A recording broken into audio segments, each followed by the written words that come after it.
কিন্তু আমাদের জন্য দুর্ভাগ্য, বাংলাদেশের আলেমরা আমরা একদল হতে পারিনি। আজকে দেখলাম গত 3 দিন আগে আদালতে এই যে আমার প্রিয় ভাই হারুনুর রশিদ আছেন, সবসময় মুফতি আমির হামজা ভাইয়ের সঙ্গে থাকেন, কুষ্টিয়া ভার্সিটিতে তিনি পড়াশোনা করে। আদালতে একই চেয়ারে বসে আছে মুফতি আমির হামজা, মুফতি আলী হাসান ওসামা, তারপরে মুফতি মাহমুদুল হাসান গুন্ডি, একই চেয়ারে অসহায় হয়ে বসে আছে।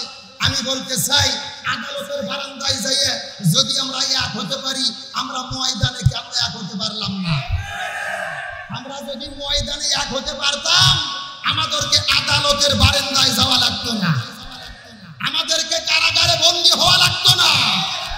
আজকে বাংলাদেশে এক হুজুর যখন আর এক হুজুরের বিরুদ্ধে লিখেছি, এক হুজুর আর এক হুজুরের বিরুদ্ধে ফতোয়া দেওয়া শুরু করেছি, তখনই আমাদেরকে জালেমেরা জুলুম করার সুযোগ পেয়ে গেছে।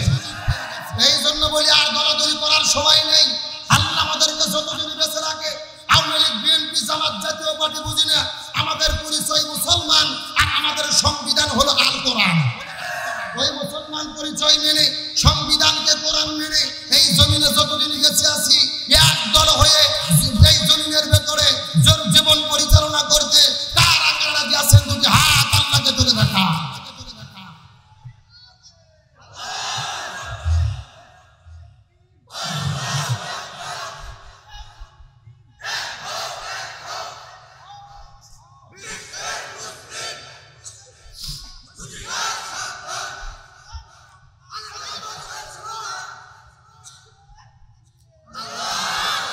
আল্লাহ কবুল করে, বলেন আমিন। আপনাদের কি কষ্ট হয়? আলোচনা কি চলবে? তাহলে চিৎকার করে বলেন আজকের আলোচনার বিষয়টা কি? আরো জোরে বলেন। আমার প্রিয় বন্ধুগণ, মুসলমান ভাইরা গভীর মনোযোগ। ইমানের পরীক্ষা কাকে বলেন? আপনাদেরকে কি দিয়ে বোঝায়? আমার নবী যখন দিনের দাওয়াত দেওয়ার জন্য বাড়ি থেকে বের হয়ে যখন দিনের দাওয়াত দেওয়া শুরু করলো, আমার নবীজি দিনের দাওয়াত দেওয়ার কারণে আমার নবীজিকে তার একটা জেলখানার মধ্যে বন্দী করলো। সেই জেলখানার নাম হলো শিবে আবু তালিব। কি নাম বললাম? ওই শিবে আবু তালিব নামক জেলখানার ভেতরে আমার নবীকে 3.5 বছর পর্যন্ত বন্দী করে রাখা হলো।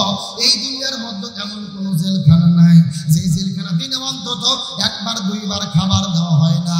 অথচ আমার নবীকে তার এমন একটা জেলের মধ্যে বন্দী করেছে, দিনের পরে দিন যায়, মাসের পরে মাস যায়, আমার নবীজি সাহাবীদেরকে খাবার দেওয়া হয় না। আমার নবী সাহাবীরা খাবার না পেয়ে গাছের পাতাগুলো ছিঁড়ে ছিঁড়ে খেয়েছে। এখন আমি আপনাদেরকে জিজ্ঞাসা করি, বলেন তো দেখি, আমার নবীকে যে জেলের মধ্যে বন্দী করে রাখা হলো, আমার নবীজি কি চোর ছিল, ডাকাত ছিল, নারী ধর্ষণ করেছিল? তাহলে কিসের জন্য আমার নবীজিকে জেলের মধ্যে বন্দী করে রাখা হলো? কালেমার দাওয়াত দেওয়ার কারণে, ইমানের কথা বলার কারণে। এখান থেকে বোঝা গেল দিনাজপুরের মুসলমান আমরাও যদি ইমানের কথা বলি, ইমানের পথে চলি, ইমানের আন্দোলন করতে যাই, আমাদের নবীর মতো মাঝে মধ্যে আমাদেরকে জেলে বন্দী হওয়া লাগতে পারে। আজকে বর্তমানে আমরা মুসলমান হলাম সুবিধাবাদী মুসলমান। বিপদ আছে যেখানে আমরা সেই দিকে যাই না, যেই দিকে ম্যাপ দেখি ওই দিকে ছাতা ধরি। এরকম মুসলমান আছে না নাই?